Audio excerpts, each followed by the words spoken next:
Hello, and welcome back to another episode of Lost in the Farmer's Market, where today we're looking at this lovely plant here. Now, some of you are looking at these leaves and thinking, that looks kind of like watermelon, and you're kind of close. It's similar, but not really. Um, in fact, if I push some of the foliage aside, see those pockets of yellow in there? That's fruit. And what we're looking at, the scientific name is Cucurbita pepo, not to be confused with the peephole on your door. The unscientific name of this plant is yellow straightneck squash. It is a type of summer squash. See, the cicadas don't like it. And it's in the Cucurbitaceae family, or the gourd family, of which a lot of things surprisingly belong. Cucurbita means gourd in Latin. Pepo, pepo, not you, kitten. I'm sure you heard that squeak off screen. Pepo is ancient Greek from pipon, which means ripe or ripe gourd. Okay. Now, the difference between summer squash and winter squash is that summer squash tends to be milder in flavor, softer skin, so forth, so on. It includes a lot of things, and we'll get to that in a moment. Now, yellow straightneck squash were first domesticated in the eastern United States. However, that was probably a long trail of cultivation that goes further back than that, or rather goes back thousands of years, most likely. It is considered an annual in USDA zones 3A to 10. And it's grown as such. It's grown as a warm season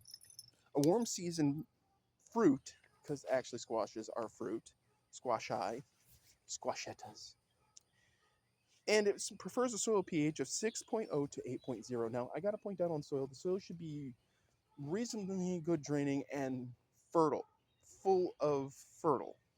Basically, it's got to have, all the good stuff to grow, and you're going to have to replenish it afterwards. It's not that they're heavy feeders, but you don't want to also grow this in the same spot every year. You want to crop rotate this one. Anyway, good, decent drainage, heavy garden soil should be fine, especially if it's spiked with compost. Though if you use compost, there's a chance its seeds will survive and come up next year somewhere. Now, its exposure is full sun, and its height is 1 to 3 feet, with a width of 2 to 3 feet, which this specimen certainly is. This is actually two plants that are twined around each other, and they're taking up about the same space. They're leaning out of the grow box and into the lawn, which normally I would not be happy about, but hey, squash going to do what squash going to do. And since this one produces and puts out Straightnecks, I am not complaining. Now, let me start out by saying there are many plants with different fruit shapes that are considered summer squash. This includes Pattypan squash, zucchini, various types of zucchini, yellow crookneck, 8-ball squash, Cosa squash, Tetuma, Trombacino, and Zephyr squash. And there are probably many more that count in this category. As I mentioned, they're typified by having softer skin, less rind, and they only really get near unpalatability once they mature, the seeds mature, and they start to harden off.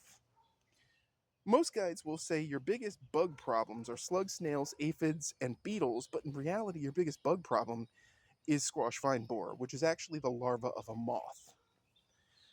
The moth actually acts like a wasp generally during the day, and it lays its eggs on squash. It seems to seek out the yellow flowers specifically of squash in the squash family, because they're almost always yellow. And the larvae, the caterpillars or grubs, whatever you want to call them, bore into the stems, leaving a sort of tan, orangey, yellowish frass insect dookie, on the outside, and you can spot it by that. Now, if you want to verify there's a borer in your stem, you can shine a flashlight on the other side and you'll see the dark mass. You'll even see it move. And there are a couple ways to deal with that. You can get a large sewing needle and run it through. That's kind of gross, but it may save your squash. If your squash is already collapsed, basically it's gone into full wilt because this thing is eating the pith, which helps transports nutrients throughout the plant. Remove the plant and dispose of it in a way that the larva will die with the plant. You can spray for it, though personally this is an organic garden, so I don't do that. And we're going to go take a look at the other form. So this is, again, yellow straight neck. I've already said that. So we're going to push this out of the way. And right there, see that? There is a yellow straight neck forming in there. But if we go just a few feet to the left, a few feet, this is Pattypan squash. And it looks exactly the same, except there's the flowers. There doesn't appear to be any fruit on the vine at the moment, but it's growing out and mixing in with the cucumbers. Now, that's something I do have to point out. Squash and cucumbers can crossbreed, so be careful of that, because if you save seed from this and they're in proximity like this, the offspring may be different. In fact, that's a problem with loofah gourds, I may point out, which some people count as a summer squash. I'm not so sure it is. But I'm going to rotate the camera. See that? That's the back of the ones I was showing you initially. And that hole in the ground, and there's another indent. This hole and that indent is where the other squash were that have been taken out by borers. It may or may not be a matter of time before this one's taken out by borers, but in the meanwhile, it's got squash on it, so I'm not complaining. I'm doing my best with it. Now, in terms of care, squash will dramatically wilt at the peak heat of the day. That doesn't necessarily mean they need water, but I would check the soil to be sure. I find that sometimes drenching the soil down around them actually helps them best, as well as periodic shots of liquid fertilizer. I use an organic fertilizer for that, but you can do a 10-10-10 granular once a month. You can throw out other stuff. There's a bunch of ways to sustain them. They will produce until they can't. Sort of like cukes. Cukes will produce to a certain point until they can no longer do so. Which reminds me about borers. See this wilted cucumber branch here? Because cukes are in the same family. Well, if you look right there, see that? That's where a borer entered the stem on a cucumber. So just keep in mind that borers will attack cukes as well. And if you have the two things next to each other, Now, about those borers again, just they overwinter in the soil. They overwinter in the soil, and that alone can actually allow them to come up in the same spot if you grow the same thing in the same spot year after year. So I do not advise that.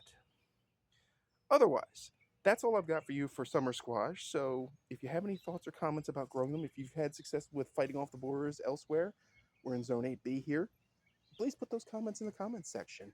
If you have any thoughts about this episode, please put those in the comments section. The blog is updating as always with the Fort Liberty series.